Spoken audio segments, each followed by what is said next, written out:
with a service coordinator, with the vacancy management liaison, and other people.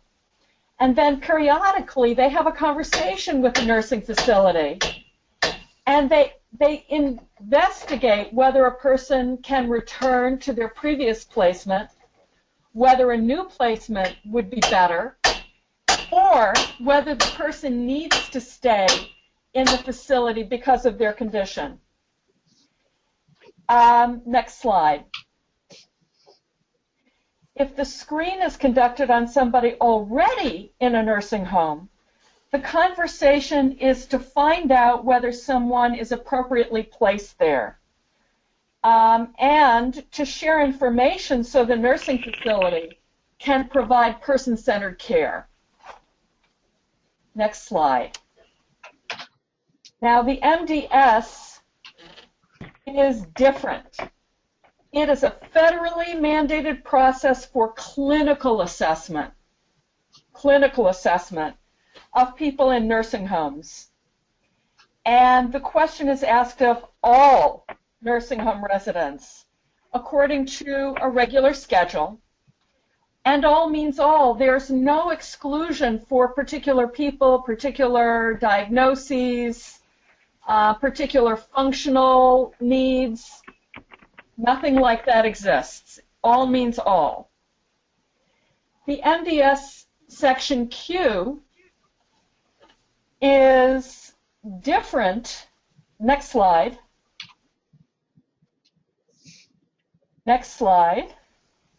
The MDS Section Q is a tool that's used to assess someone's desire, not their capacity, but their desire to move to the community. So the difference between Section Q and the PASSAR process is that Section Q is a conversation to see if someone wants to go to the community. Do they want to talk to someone? Do they want to explore the option? PASSAR is a placement conversation about the feasibility of returning to a particular placement and whether that can occur. What is possible? What is feasible? It isn't about talking about someone's desires. What is the philosophy that underlies Section Q? The Supreme Court in the Olmstead decision said that unjustified segregation of people with disabilities is discrimination. That when people are placed in institutions, that it is assumed that they are incapable or unworthy of participating in the community. That's really critically important. This is the philosophy that underlies the MDS Section Q. When people are in an institution, it is assumed that they cannot live in the community. They cannot participate. And this really diminishes their lives and their activities. That's the federal philosophy. Now, next slide. Section Q requires that residents be asked a question directly. Do you want to talk to someone about transitioning to the community? And it formalizes this opportunity, and it requires that residents be able to register their desire to learn and that follow-up measures are taken. It is formally required. It is not left up to choice. It isn't a matter of feasibility. This is something that must happen. And the goal is to ensure that people are able to make informed choices and to provide information about community supports and services. Now, what is the state's philosophy that underlies Section Q? The governor has said that people with disabilities have the right to live in the most integrated setting, and that it's a matter of their civil rights. Next slide. People with the federal and state philosophies come together for people with developmental disabilities in the OPWDD transformation agreement.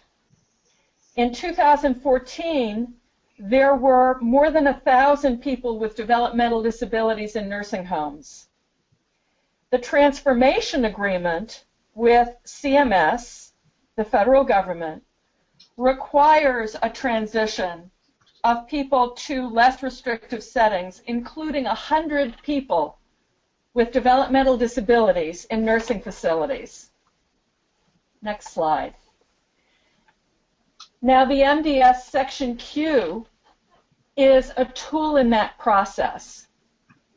It is intended to ensure that everyone has a chance to learn about community services and an opportunity to be in the least restrictive setting.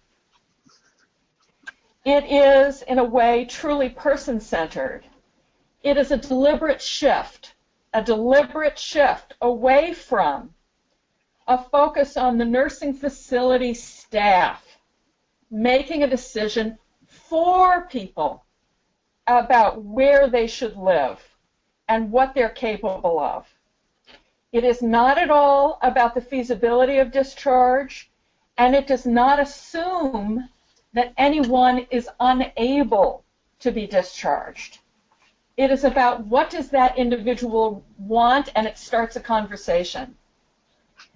Now, residents are asked, do they want to speak with someone? And if they say yes, they're referred to an outside agency.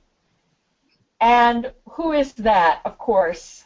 Once, that is NIAL, and that is the Transition Center. Now, next slide. The process for people with developmental disabilities is once a resident says they want to learn more, they need to be contacted within 10 days. Next slide. This is just to show you what the questions look like. Do you want to talk to someone about the possibility of leaving this facility and returning to live and receive services in the community? Next slide. If a resident says, I do not want to be asked, that can be indicated. Next slide. And again, residents are permitted to opt out every few months. So if residents are saying, no, they don't want to know about resources in the community, they do not have to be forced to do that in the MDS Section Q. Next slide. However, if they do want to know, then there is a checkbox for whether the referral is made. Next slide. When people say yes, then OPWDD and the nursing homes and DOH provide NIAL with a list of people who've responded positively. And DOH sends NIAL a list of people every 3 or 4 months after the MDS is administered. NIAL then plans a visit to the nursing facility through its local centers. And we plan a visit. We inform OPWDD, the PASSAR coordinators, and the nursing home liaisons of plans. When people say yes, next slide, NIAL comes to the nursing home to speak to the resident and provide information on options. And we get consent forms from those who are interested in transitioning. Then, next slide, NIAL lets OPWDD and PASSAR coordinators, nursing home liaisons, local contact agencies know that an individual is choosing to participate. We confirm eligibility, we contact the nursing facility discharge planner, and participate in planning. Then we work with others involved in the transition to help develop a person-centered transition plan and work with that team until the plan is complete. And we participate in meetings about transition. Then, next slide, NIAL offers peer assistance, and this is especially critical, and you're going to hear why later. Peer assistance is vital. And NIAL ensures that community preparedness education is provided. Now, are there questions before we go on to the next section? So if you have a question, either type it in the chat box.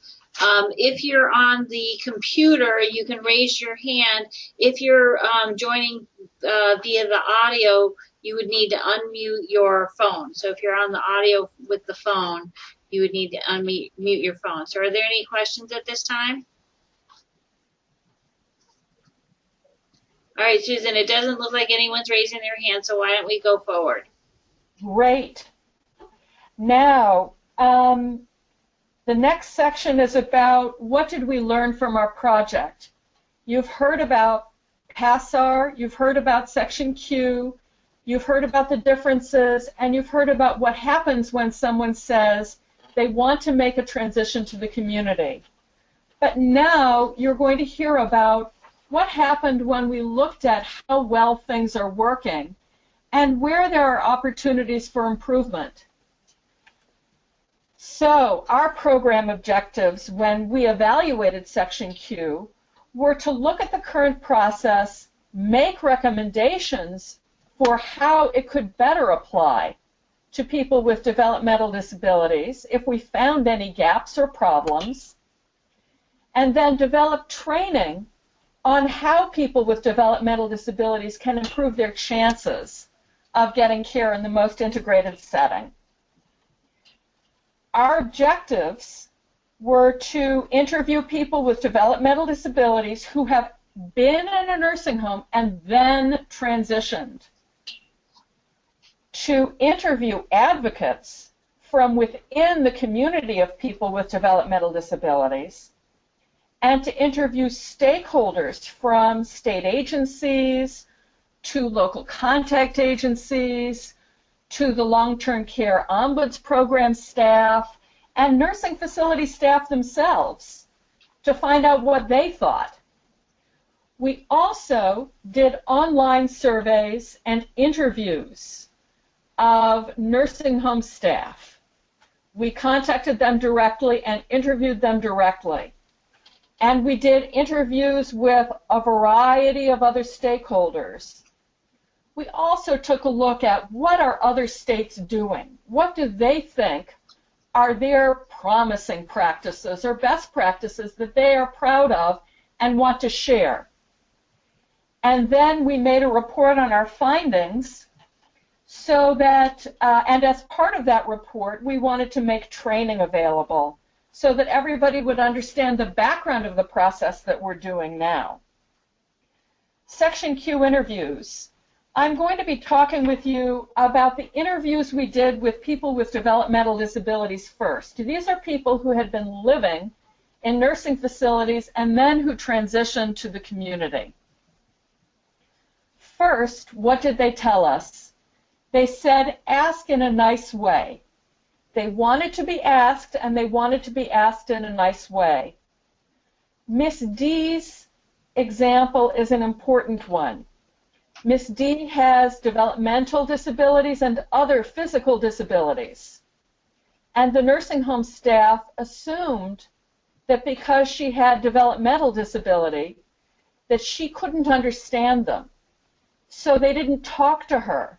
They didn't ask her questions. They didn't ask her whether she wanted to talk to someone about transitioning out. Miss D stopped talking and became very seriously depressed and hopeless. So her advice was to ask in a nice way. Ask in a nice way. Next slide. Consider that people may want to come home and that they need help and that they should be talked to in a nice way, not in a nasty way, and treated with respect and dignity. Everyone should be asked if they want to go home. And she says that she saw people in the nursing facility who wanted to go home and who could have benefited from a conversation with people about going home.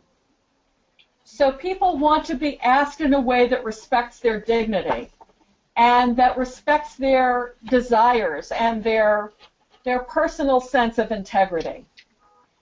The next interview that we did was with Mr. R, who'd been in a nursing home for 5 years. And he had developmental disabilities, depression, anxiety, and he said that he was never asked if he wanted to leave, and that he was never even asked what he wanted to do. He said that if someone answers yes, then they should get help getting out. If they don't ask you what you want to do, but you need more information. The question should be, where do you want to live, or do you want to leave the home? So again, people are saying very strongly that they do want to be asked and that they do need information, and that the question needs to be followed up on with information. Mr. A has developmental disabilities and schizophrenia, and he was in the nursing home, and he said again he was never asked if he wanted to leave. And he said, I should have been asked. It's my right to be asked. He said, sometimes the family is not right in answer to the question, what if there's family opposition? It may be that an individual wants information about leaving, even if the family does not want them to have that information about leaving. And he believes, and the MDS would agree, that he has a right to be asked. Now, before we go on to the interviews, are there any questions about what people were saying about their right to be asked? All right, so if anybody wants to ask a question, feel free to raise your hand and I'll unmute you, or ask it in the chat box. I'll just ask a quick question for the gentleman who was saying that there was family opposition. Is there an issue if you have a legal guardian versus just a family advocate? There could be differences in the opportunities related to transition out, but those are feasibility questions that would have to be explored. What the MDS does is it says the very first question is, what do you as a person want? Okay. And then the issues of guardianship would have to be addressed as part of the investigation related to community placement. Okay, so and what the options are. If I'm understanding you, that legal guardianship does not play a role in who gets asked the question. The person is asked the question regardless of legal guardian status. But then when it comes time to actually do the transition, that's when the legal guardian issues would need to be addressed if they were in opposition to the person moving. The very first question, which flows from the Supreme Court's Olmstead decision and its philosophy that people have a right to be in the most integrated setting, is, do you want to have information about transitioning to the community? It's, what do you want? It is centered on you as a person, your desires, your feelings about your life, and what you want for your life. It is not a question about who thinks what about it, and it is not a question of what is feasible over what period of time. It is just about, who are you? What do you want? Next section is the interviews that we did of advocates. We talked to a lot of really wonderful advocates in the community that work on a daily basis with people with developmental disabilities in addition to our interviews of people with developmental disabilities. And the advocates recommended that the Section Q question of do you want information probably shouldn't be asked alone, that it may need exploration, like how would things be different? What would it look like if you lived in the community? What would the differences be between how you do things now and how you might do things? The advocates also felt very strongly that families are not always very knowledgeable or educated about services that are available in the community. And although I think that OPWDD does a fine job trying to make sure that people are informed, people are not always well informed about what could happen if a transition occurred. And certainly some families have tried to put things together on their own in the community, but couldn't put the services together themselves, and they don't necessarily believe that community options exist or that it could be different from what they've experienced. Next slide. So that's why advocates say that education is critical. It's also critical to overcome assumptions that are made about people with developmental disabilities and about ability. Advocates say that there is a big issue related to context. If you see someone in a nursing home, you assume they must be there for a reason. Why else would they be there? And so they must be there. But if you saw the same person in an apartment, you would see them as capable of living in an apartment.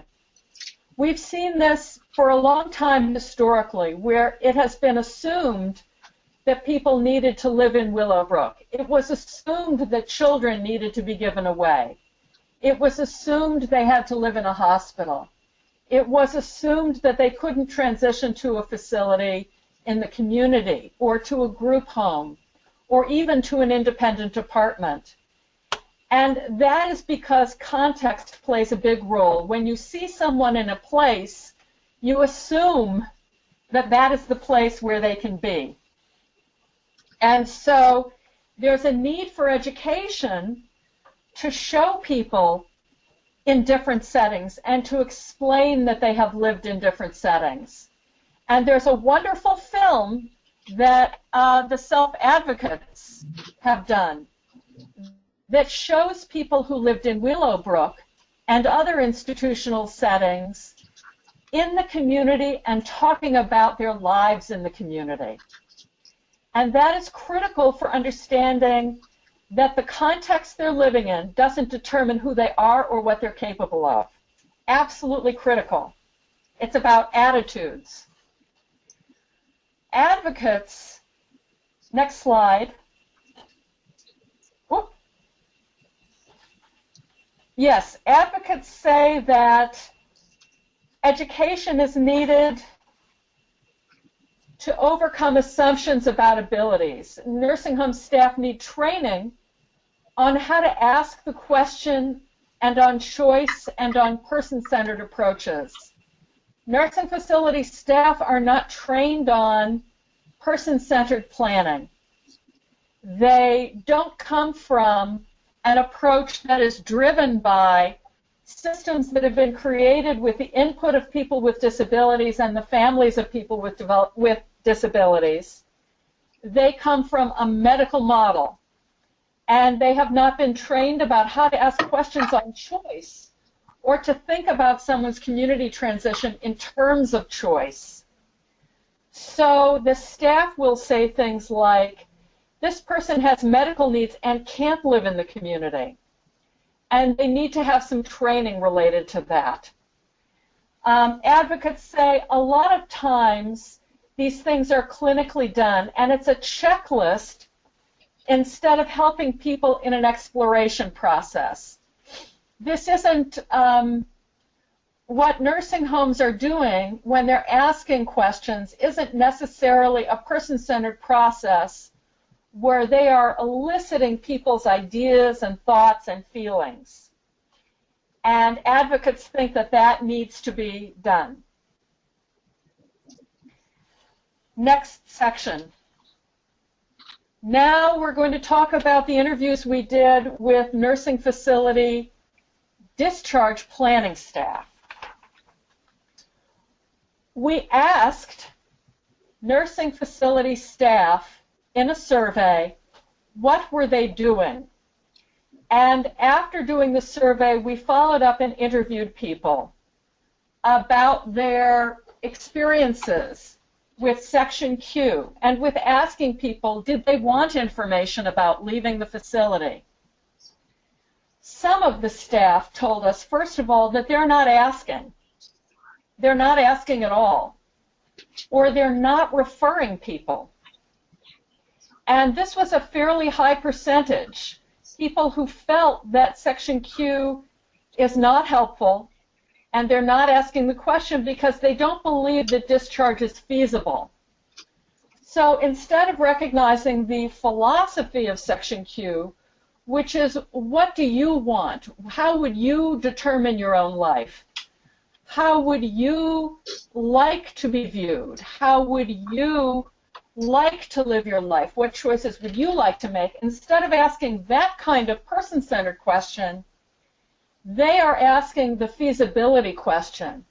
And they're finding, because you live in a nursing facility, that they don't believe that your discharge is viable. And so they're not making a referral. So when all of us go out to nursing facilities, we may be encountering facilities and discharge planners and individuals who have been taught to believe that transition out isn't viable. Next slide. Facility staff are saying that they don't always interview the resident and that they simply don't have time. So they put down the answers they had before most of the time. So people are saying that they are so pressed in their jobs that they're skipping through this process of asking and simply assuming that what someone said before is what they would say again. Nursing facility staff are saying, I have a resident with mild impairment, but he does not have a backup plan, and the family is not interested in him going to the community. Why should we ask the question? Or they're saying, I don't see the need to ask the question. I feel that we can determine through our meetings with residents or families what discharge planning should be, if at all. So again, the nursing facilities are substituting their judgment for the individual's judgment about whether they want more information about transitioning out. Next slide. Facility staff believe that people with cognitive or intellectual disabilities cannot understand Section Q. Overwhelmingly, they believe that if you have any intellectual or cognitive disability, you cannot understand the question. And so only a little more than half say that they've asked the question of somebody with a diagnosis of developmental or intellectual disability. Their belief that people will not understand is being reflected in them not asking. Facility staff believe that people won't understand, and they say that people are unable to understand the kind of care necessary to keep them safe. So they are translating the question of what do you want into a question of, do I, as the nursing facility staff person, believe that you will be safe? So to them, the question isn't about your dignity, your individual desires, your human civil right to live in the most integrated setting. It is about what do they believe is feasible related to safety. Next slide. There's another reason that facility staff don't ask people about transitioning to the community, and that is that they believe that if people are asked, they're going to be difficult. Overwhelmingly, again, nursing home discharge planners believe that residents are very difficult to deal with when they have different goals from family members, and that asking simply leads to anxiety, and that when people are asked and it's unrealistic, they focus on the possibility and then they're disappointed when it doesn't work out. So what they're saying is there's a risk in asking that someone will be disappointed. If you ask them, they may be disappointed, and then they may be anxious. And so don't ask. But that's not the purpose of Section Q. Next. Nursing facility staff also believe that family members will be upset. They think that it isn't valuable because family members will be upset or they'll be burdened. And they believe that family members' concerns trump the residents' desires. The family members' concerns trump whatever the individual wants. And I would quote them in saying, I have a resident who wants to go home, but his daughter cannot and will not take him home. And she's very upset that we asked this question. We need to take into consideration that a lot of the burden is placed on family members. We have to bring in a designated representative who has to be involved, and we have to know what is realistic and that we are all in agreement. And we have to determine whether the individual can make a decision. And all of these questions and all of these concerns may in fact come up in the transition planning process, and I know you're all familiar with them. But that is not the question that is being asked in Section Q. That is a question about what do you want? What information do you want? Next. So facility staff believe that community resource limitations pose a barrier to discharge. The majority believe that working towards discharge has worked well when they've done it, but a lot of them say they've had problems because they are unfamiliar with community resources, or that they believe that community resources are inadequate. They say they don't know who to contact for information. So there's a big uphill climb for discharge planning staff who don't know what to do, who are unfamiliar with who's eligible for what, who don't know who to contact. Facility staff also believe, in particular, that housing resources are limited, which we all know to be true, and that they have residents who are waiting for placement, and that there is not enough availability. Again, these are all questions of how the discharge would occur, but these are not questions about whether someone wants to be asked.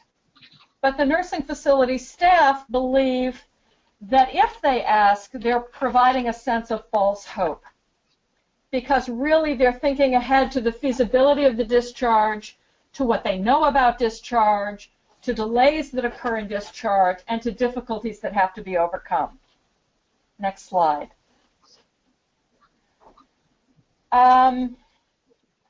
Now we're going to talk about the surveys and the interviews we did with local contact agencies. And the local contact agencies that we interviewed who received the information about Section Q, and that's the, that's the Open Doors Transition Centers, that's the MFP group, they said in 2014 14 and 15 that some of the nursing home staff concerns about barriers were very realistic, and that they did relate to a reluctance to ask Section Q. And one of the toughest barriers in transition to the community, especially in New York City, is a lack of affordable and accessible housing. There really are very serious community resource limitations that impede transitions. And the local contact agencies, next slide, also said that some nursing facility discharge planning staff are not asking Section Q. So there's a pretty universal agreement that even though the nursing facility staff are required to ask the question, that many of them are not asking a question, and that many facilities are never, ever referring a single resident. One individual interviewed said we only get referrals from about 25% of the homes in our area. Next slide. Some nursing facility discharge planning staff are just not asking, according to your peers, the local contact agencies. One interviewee said some social workers feel that it's a conflict of interest to ask the question because they work for the nursing facility and it's their job to keep the beds filled. The local contact agency also said that the high turnover of social workers is also a problem, and that when the local contact agencies went into a nursing facility, they often didn't see the same worker twice. And new workers are not necessarily being trained on the process and trained about referrals. So there's a big training issue. So the local contact agencies, your peers, said that monitoring is the key to success. It isn't the only key, but it's important.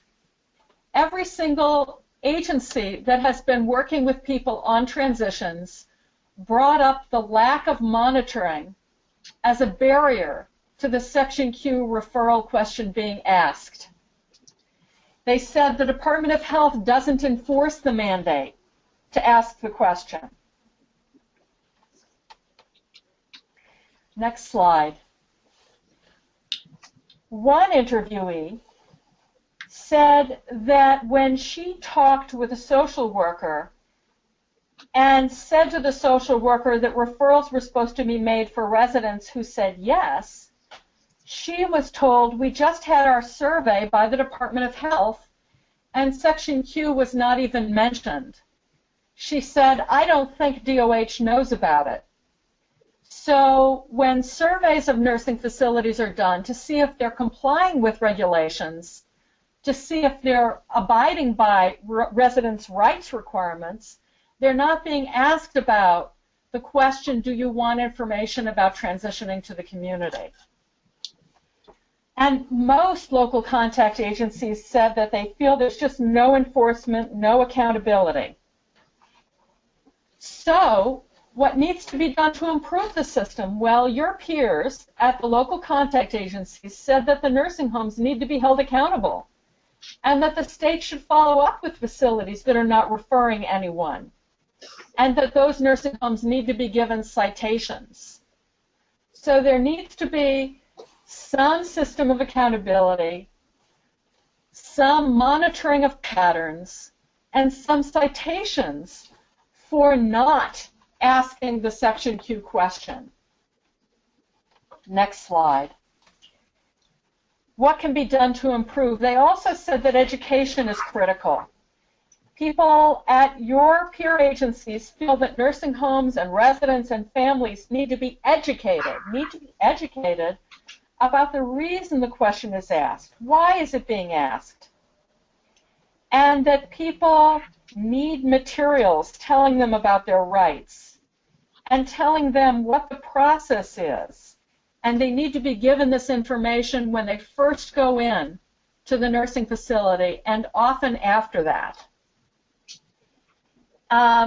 Just as there's a poster letting residents know about the long-term care ombuds program, there should be a poster in place letting residents and families know about the money follows the person process and about how to contact the agency. So education is key.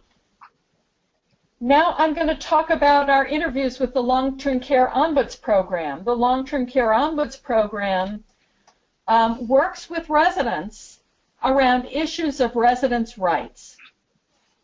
So what they say is that nursing facility staff don't understand the mandate of Section Q. They don't really understand that they must ask this question, and that residents are not being given a choice, that social workers are deciding based on their own perceptions of what is safe, and they're making the decision for the residents, which is the opposite of what Section Q is all about. Next slide. Nursing facility social workers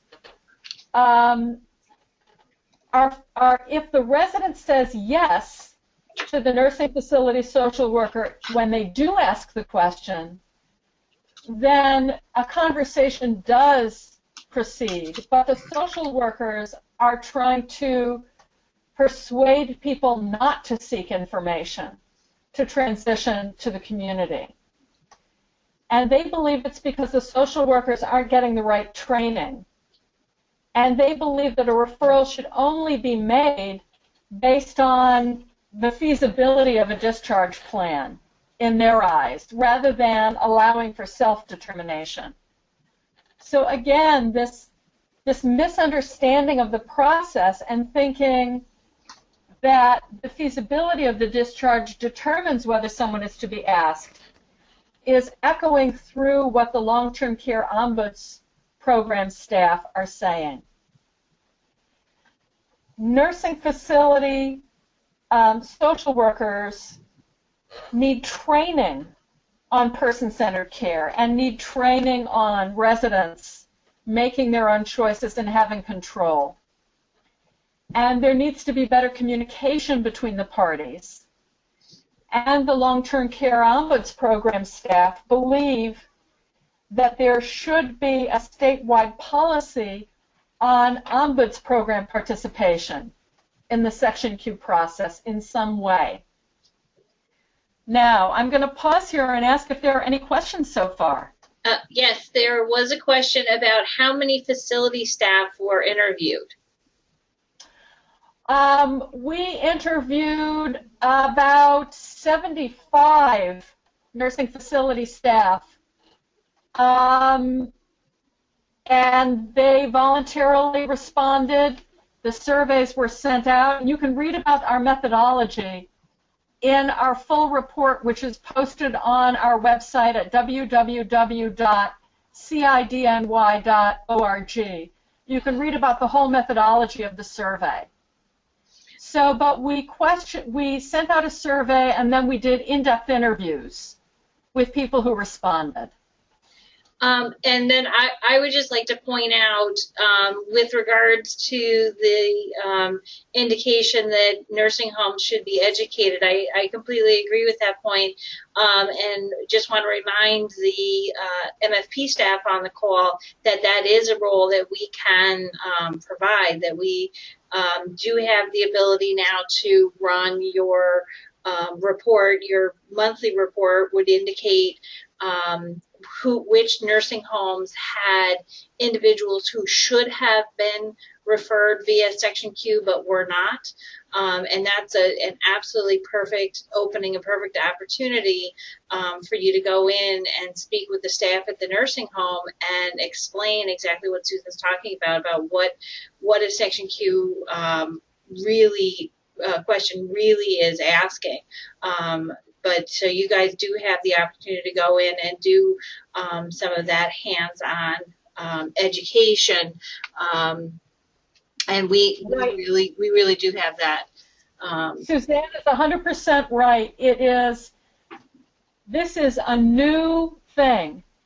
It is new that now you have the tools and you have the opportunity to help with this education, and it's critical because every single stakeholder is telling us that instead of asking the person-centered self-determination question, do you want to know about living in the community? Do you want information? The nursing facilities are deciding whether they believe someone would be safe in the community and deciding whether to ask on that basis. And we have a question from Vanessa. Vanessa, I'm unmuting you so you'll be able to ask your question. Oh, yes, sure. I'm sorry. I actually texted it over to you. So I'm wondering, with all these changes, with all these things that you have found that are necessary, that need to be changed, will all the points be given to the necessary agencies to create these changes? Because yes, I've seen a lot of this stuff also in the community, and I'm just wondering who is. It sounds like it's like a top-down kind of thing. Absolutely, you are 100% right, and all of this guidance and all of the interviews, the survey, all of the case studies of other states that I'm about to talk about have been given to the federal government, to CMS, which has a special unit that looks at how the MDS is being carried out in states and that does education about the MDS. And they have received it and they have reviewed it, and we are in discussion with them. We have also given all of this to OPWDD for its information, and we have given this material to the Department of Health and asked them to review it and to consider what changes they may make. But I think it will take more than simply giving them the information to bring about changes here. And so I think that the more the community knows about whether the philosophy of Olmsted is being carried out in the state through the question section Q, the more we can apply pressure and help people understand the difference between asking the question whether someone is safe, whether I believe they can live somewhere else, and asking the self-determination question. Do you see what I mean? I do. People, yes, I think it's people with authority do know about this, are being talked to about it, but they haven't yet articulated a plan of change. Okay, and I'm going to mute Vanessa, and I'm going to unmute Donna. Donna has a question. Yes. Donna, you're unmuted. All right, well, she also typed her question, so I'm going to just read what she wrote because I don't know if she has her microphone on. So she says, what are we doing to assure that the New York State Department of Health enforces what they're supposed to be enforcing?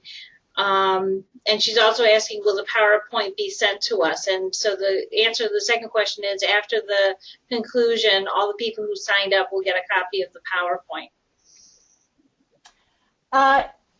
I think that it will take a concerted effort on all of our part to create some changes. And I want to talk with you extensively about what those changes might be. Before we do that, because that's on our agenda, I want to talk with you about what are other states doing. First, we did case studies of 4 other states. And I have to tell you that no one is perfect. So when you're looking around for best practices, sometimes what you find out is maybe there are promising practices. But they did have some good advice, I thought. First of all, they said that it's critical to bring all of the stakeholders together to talk about the implementation of Section Q. and that everyone needs to be brought into the idea that people can transition to the community, that it is feasible, and that whether it is feasible or not, that people need to be asked. They suggested that committees be formed to develop referral and transition processes and training curriculums. They said that what they did when they brought all the stakeholders together was that it allowed for better coordination. Sometimes agencies don't talk to each other, or don't talk to each other very well, or in a very expeditious way. And that can really create a lot of problems and a lot of barriers. So they said it was really valuable to bring all the stakeholders together and to hear all of the concerns and to deal with them all in the trainings that are developed. Next slide. They said that the participation of the Ombuds Office is really critical, that the long-term care Ombuds program needs to be involved, and that there needs to be some kind of an agreement developed on how the long-term care Ombuds program and the local contact agencies, all of you, are going to work together. There needs to be some kind of relationship developed so that everyone is on the same page and can be supporting the residents' rights. Local contact agencies have not been trained about Section Q either. They do not know what it is that people are supposed to be doing. They are not routinely reporting Section Q issues. And so there is a need for training and for a relationship to exist. Now, some specific examples. In Virginia, the local Ombuds program made contact with nursing homes and talked about the changes in Section Q. They talked about how it should be carried out. And in New Hampshire, the long-term care Ombuds program participated in the implementation of Section Q and supported education and went to meetings and went to nursing homes to educate. Next slide. In Minnesota, the Ombuds Office was involved in a retreat with other stakeholders, including the local contact agencies, to talk about how to implement Section Q. And most of the states said they were working hard to make sure there was coordination among the state offices and the key players, that the coordination was critical and that there were often barriers between the agencies. Virginia developed a statement of understanding between the agencies, and it outlines the role of all of the stakeholders. It has a workflow chart, and it gives rationales and a list of roles and responsibilities. And I think that's really worth pausing over and thinking about. There are a lot of parties involved in transition. There are a lot of parties involved. There is a tremendous need to understand what are the roles of all of these parties, how can they all work together and reinforce one another. Next slide.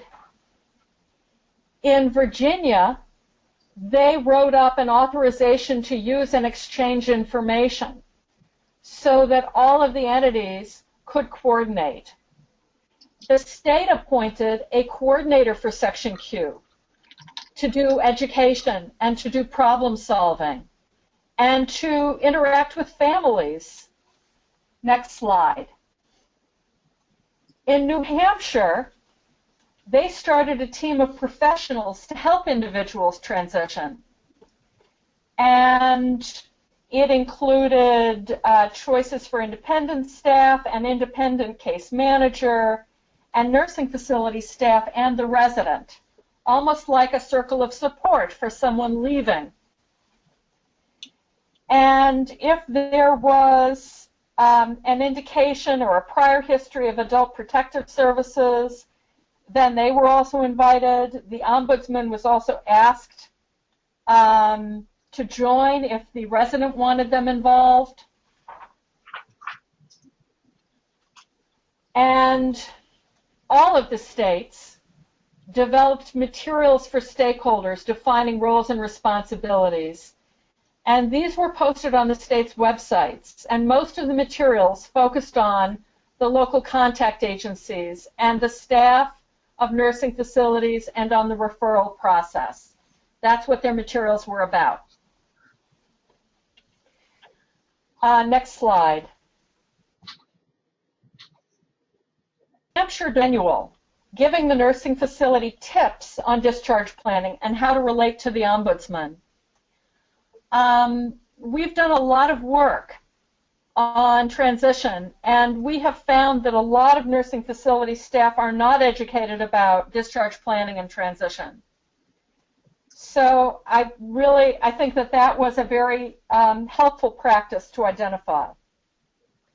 Then North Carolina identified a personal checklist and a brochure for family members about rights and other materials so that nursing homes use these materials with their residents. Next slide. The states also said that all of their stakeholders were very active in developing plans for the referral process and related deliverables, other materials. Everyone through this process developed. Susan, you're starting to go in and out. And Susan, can you hear me? Susan? Yes. We're having some trouble. Can you hear me? Yes, now I can hear you. You're kind of going in and out. Okay. Now you're clear. Good. Okay. In New Hampshire. Oh, you just dropped out again. Their reach to nursing facilities. In New Hampshire. Susan, you keep nursing facility. There were interactions that provided insight into the training needed and the kinds of requests that nursing facilities had. And New Hampshire developed a video, next slide, that aimed online so all the stakeholders could see it. And it explains the process, and it can be viewed at your own pace. It remains online. Minnesota developed materials for nursing home residents and family members and require all nursing homes to give the brochure to all new admissions. And I think that's really interesting. When you're admitted to a nursing home in Minnesota, you get all of this material about Section Q and the return to community. Next slide. In Virginia, they said education has to be a constant. Referrals always go up when a training is done. So education and training are key. All of the states developed training describing different roles. A few of the states continue to conduct trainings, and most agreed that constant training is critical. It isn't a one-time thing. It needs to be repeated. Next slide. The states also talked about, go to 78. The other states also talked about the need for competence in those who counsel the residents. In Minnesota, they felt that people needed to have a BA, and they need to be able to encourage empowerment and recognize the right of people to make their own choices. And they thought that people should have a certificate in aging. In Carolina, the local contact agency needs a certification to do options counseling. Know how to make that person-centered and objective and let the resident make the decisions. Next slide. The people in Virginia said they're trying to change the old school mentality that people can't be transitioned, that they're trying to change that attitude, that they understand that Section Q is about giving an individual a voice and a choice. It's about voice and choice. And they believe in placing the resident at the center of decision making and making the issue about person-centered care, as well as the specific referral process. It's about finding out what do people want for their lives. In New Hampshire, there is an online video where they talk about person-centered planning and individual choice. And it helps the nursing home staff deal with problems that might arise in discussing the question. And it urges staff to have a conversation about needs and desires. What makes a home for them? This is a way to get to know the resident before asking the question. Next slide. In terms of monitoring, New Hampshire contracted with its university for a data analyst to gather data to see whether the number of yeses to Section Q is close to the number of residents who are referred. And they report this data to the state monthly. So every month, the state is comparing people who said yes to people who are referred and identifying gaps. And then they investigate why are residents not being referred or which residents are being referred. So there can be a constant improvement in the process. Next slide. In North Carolina, the focus is that the nursing facility has bought in. In the past, they regions of the state where there were zero and offered, and now they're doing in-reach, and they're requiring local contact agencies to go into nursing homes with 0 referrals to talk about the intent of the question and help them understand their role and to have a discussion of how to work together. So they're using the monitoring process to generate education and new relationships. In Virginia, the referrals are all entered into a portal, and the that the state has hired tracks reports on a quarterly basis. She refers residents. She understands us, and she goes with them one-on-one and provides training. All right, you're back. I don't know what. Okay, I'll do my best, but I don't know what's happening with our connection. Last fall, the coordinators in Virginia started to look at the corporations that own facilities in the state, and she decided to talk to the corporations that work with the social workers about Section Q and its importance. So she went to management of the corporations that own facilities.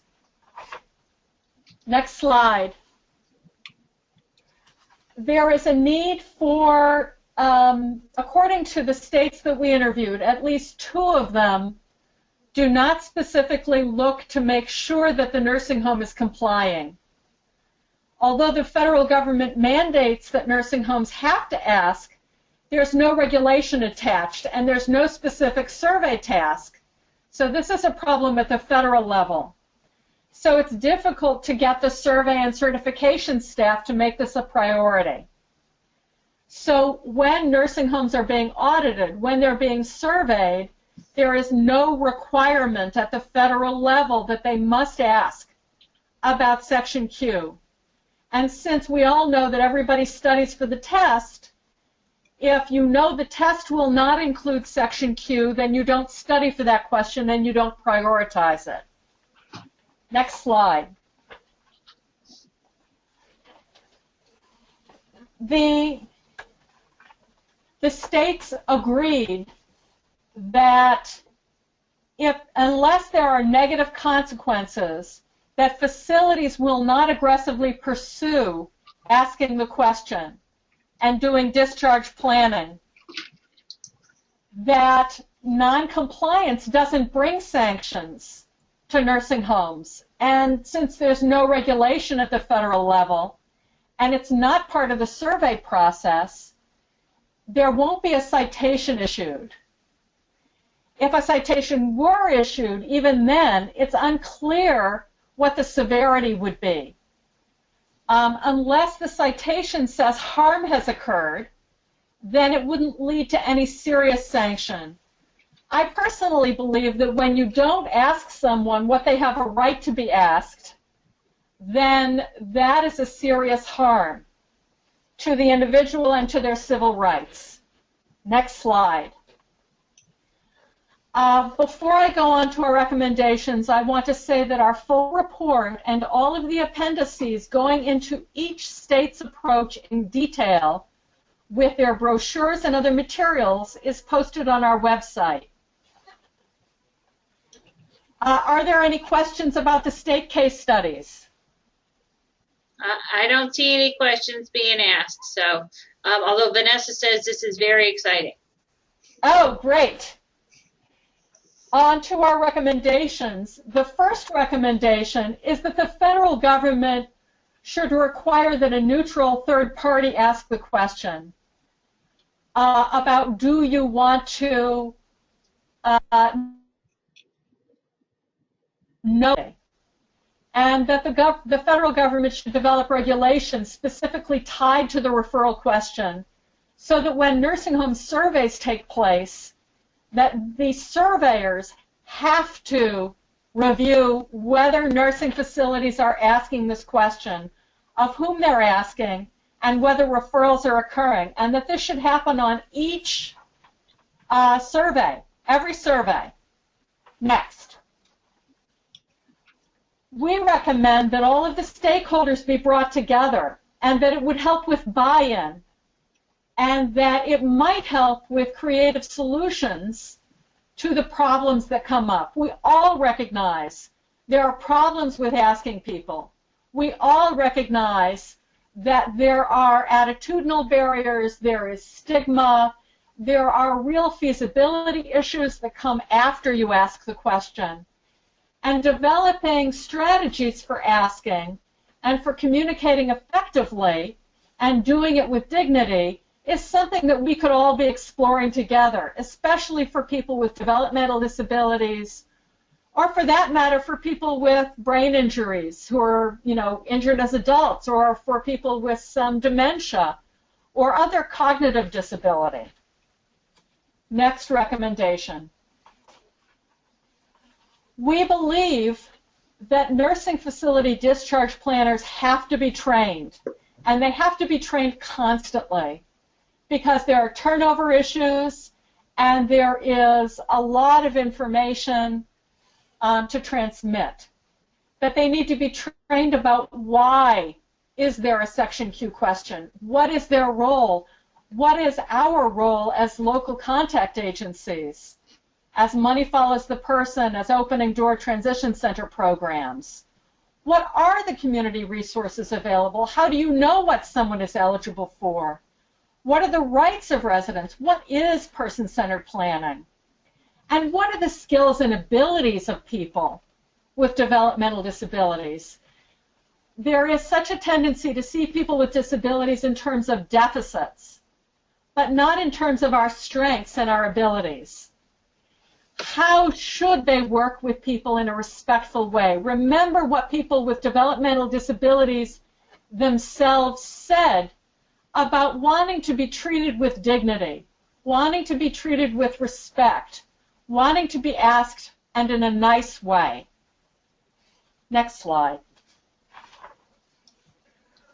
We recommend that the long-term care ombuds program should play a role in making sure that discharge planners and social workers are and asking in the most appropriate way. These are individuals who are in nursing facilities on a regular basis, and they could be helping to reinforce the necessity of asking the question. But they need to be educated. They need to understand that this is about self-determination and that this is a person's right to self-determination. And they need to understand that people have strengths and that planning should be person-centered planning. And we believe that the state ombuds program should develop ways for the local ombudsman to be involved. Next recommendation.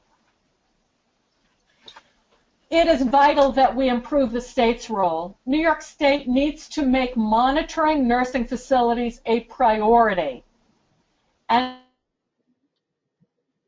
the Q referral question is being asked and that referrals are being made.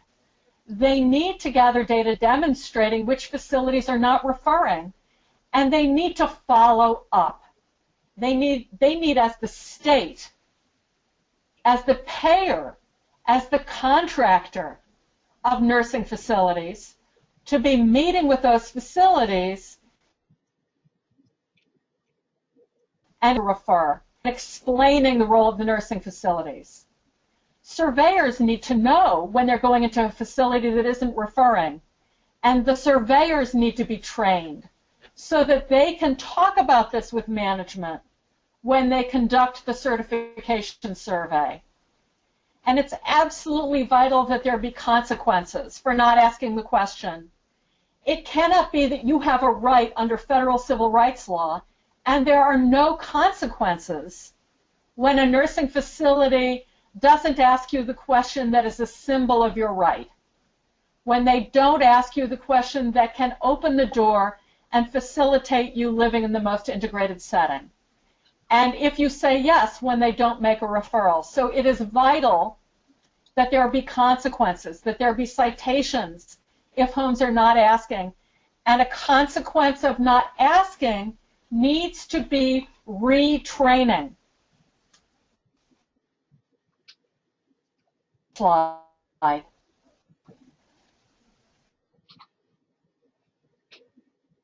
Needs to make a priority. Thank you. They must gather information on types of residents that are being referred.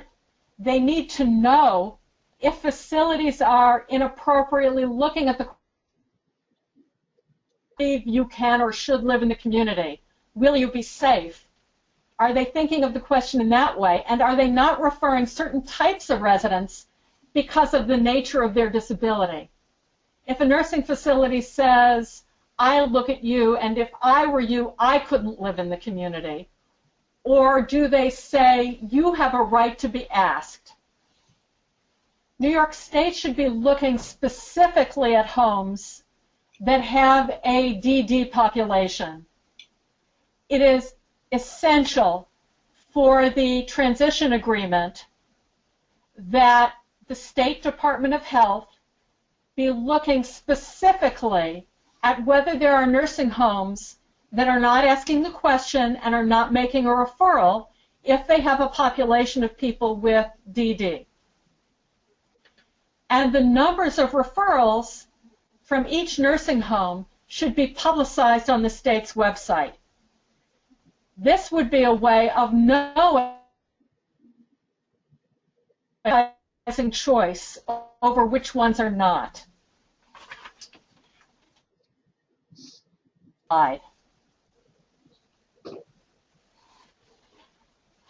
So we believe that the state needs to have written materials that the materials need to be distributed widely, that consumers out routinely and made accessible in nursing homes where residents congregate, and that they need to be made available in all. There's every reason to think that we should be getting creative. We could be doing videos about what is it like to transition out and live in the community. Also, people who've transitioned out and live in the community.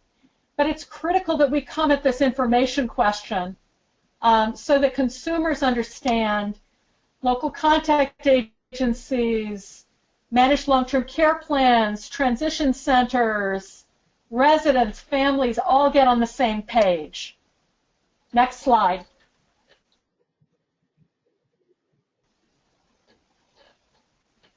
This is just a brief review. So what we've covered are the differences between PASSAR and the MDS.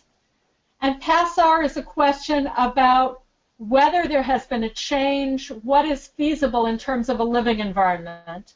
And the MDS is a question about, do you want information about living in the community? We have talked about what are the experiences with Section Q for people with developmental disabilities who are living in nursing homes. We've talked about what advocates say and what facility staff say, what local contact agencies say, and what the long-term care ombudsman say about what's happening with nursing facilities. Now I'd like to ask you, what would you recommend to improve the Section Q process for people with developmental disabilities and others in nursing facilities?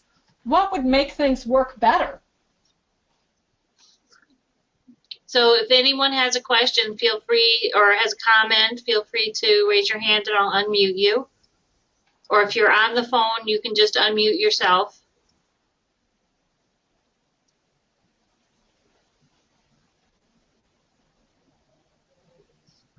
All right, I'm not seeing any questions, but I'll just say, Susan, this was a really comprehensive look at what's going on with Section Q, and I think that it has implications not just for people with developmental disabilities, but I think a lot of the things that you talked about really extend beyond that to people with significant disabilities, people with dementia, you know, particularly the idea that the social workers would not necessarily see the person as someone who's able to respond to the question, do you want information? So I think this really has a lot of good information for us and for the transition specialists. Yes, I think it helps us remember that stigma about disability is very real, and that when people look at someone with a disability, really with any disability, they make assumptions about what people are capable of. And they tend to think about issues of safety instead of thinking about issues of choice.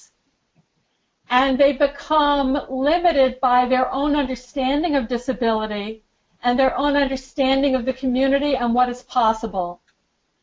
And our job as advocates, as facilitators, is to recognize that that may be occurring and to help shift the conversation to what is it that an individual wants to do and how do we make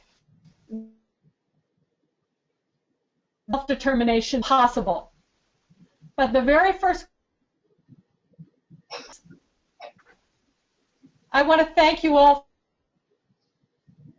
for, and I truly hope that we'll be able to work together to shift the culture in New York so that choice and person-centered planning and self-determination are more widely respected. Thank you so much. Thank you, Susan. I'll be ending the broadcast now.